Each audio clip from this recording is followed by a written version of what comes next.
আজকে আপনাদের সম্মুখে গোসল সম্পর্কে আলোচনা করব ইনশাআল্লাহ। গোসলের ফরজ, গোসলের নিয়মাবলী। গোসল সম্পর্কে আল্লাহ তাআলা কোরআন পাকে তিনি বলেছেন, কোরআন শরীফ সূরা মায়েদা পারা নম্বর 6 আয়াত নম্বর 6, আল্লাহ বলছেন, ইন কুনতুম যুনুবান ফাত্তাহারু, যদি তোমাদের গোসলের প্রয়োজন হয় তবে বিশেষভাবে পবিত্র হয়ে নাও। এটা আল্লাহ পাকের কথা। তো গোসল কিভাবে করতে হবে প্র্যাকটিক্যালি ইনশাল্লাহ আজকে আমরা দেখাবো। গোসলের ফরজ সম্পর্কে আলোচনা করব, গোসলের নিয়মাবলী বলবো, মশলা মাসাইল আলোচনা করব ইনশাআল্লাহ। আপনাদেরকে গোসল করে দেখানো হচ্ছে, যদি গোসল ফরজ হয়, ধরুন স্বপ্নদোষ হলো, এহতলাম হলো, তো তখন কাপড়ের যে অংশে নাপাকিটা লাগবে সেটা আগে ধৌত করবে। যেমন কাপড়ের কোনো অংশে নাপাক লেগেছে, সেটাকে আপনাদের ধৌত করে দেখানো হচ্ছে। ধৌত করে যেমন দেখানো হচ্ছে, ধরুন যে কাপড়ের এই জায়গাটায় লাগলো, ভালো করে ধৌত করতে হবে সেটা। এটাকে ভালো করে কচলিয়ে পানি দিয়ে ধৌত করতে হবে। এটা ধৌত করা হওয়ার পর, এটা ধৌত করা হলো, এখন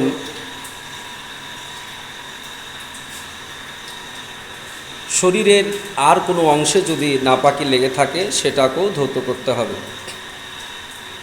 ধৌত করার পর নিচের অংশটা, কোমর থেকে নিচের দিকটা পানি দিয়ে ধৌত আমরা করে নেব। ধৌত করো।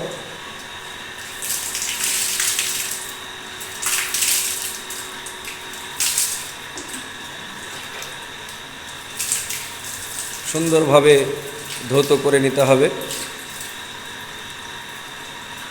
তারপর আমাদের গোসলের ফরজ আমাদেরকে জানতে হবে। গোসলের ফরজ না হলে কিন্তু আমাদের গোসল হবে না।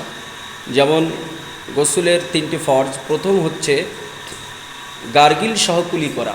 শুরু করো। গার্গিল সহ কুলি করা। গার্গিল সহ কুলি করা, আপনারা দেখতে পাচ্ছেন, এইভাবে কুলি করতে হবে গার্গিল সহ। তারপর গার্গিল সহ 3 বার কুলি করার পর নাকে পানি দেওয়া। নাকের নরম মাংস পর্যন্ত পানি প্রবাহিত করা। নরম মাংস পর্যন্ত পানি পৌঁছাতে হবে।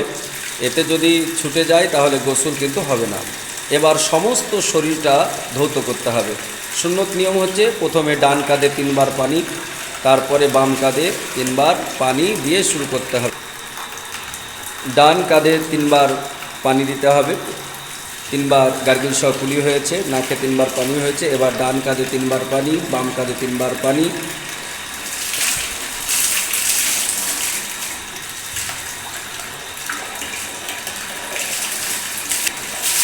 বাম কাঁধে 3 বার পানি।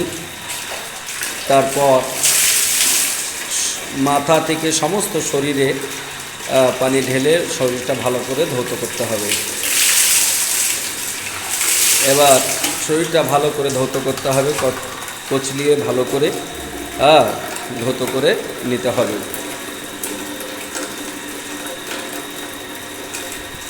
কোনো জায়গা যেন শুকনো না থাকে।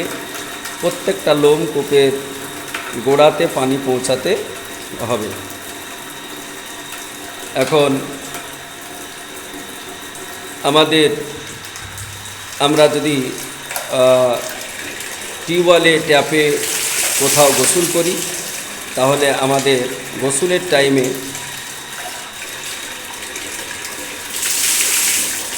অজু, যেমন আমরা নামাজের জন্য, কোরআন তেলাওয়াত করার জন্য অজু করি, তেমনভাবে আমরা গোসলেও অজু করে নেব। এটা সুন্নাত নিয়ম। পুকুরে গোসল করলে, নদীতে গোসল করলে অজু করার যে নিয়ম, 4টি ফরজ, এই ফরজগুলোর হচ্ছে 2 হাত ধৌত করা, পূর্ণ মুখমণ্ডল ধৌত করা, মাথা মাসা করা এবং পায়ের গোড়ালি পর্যন্ত ধৌত করা। এই ক্ষেত্রে পুকুরে বা নদীতে হলে পায়ের গোড়ালি ধৌত করতে হবে না। পুকুর বা নদী থেকে উঠে পায়ের গোড়ালি ধৌত করতে হবে। আর পুকুরে ট্যাপে বা টিউবওয়েলে যদি করি তাহলে পুরোটাই অজুর মতোই অজু করতে হবে। এবার গোসলে সুন্নত তারিকা হচ্ছে, নিয়ম হচ্ছে অজুর মতো আমাদের গোসলের অজু করে নিতে হবে। হয়ে গেল।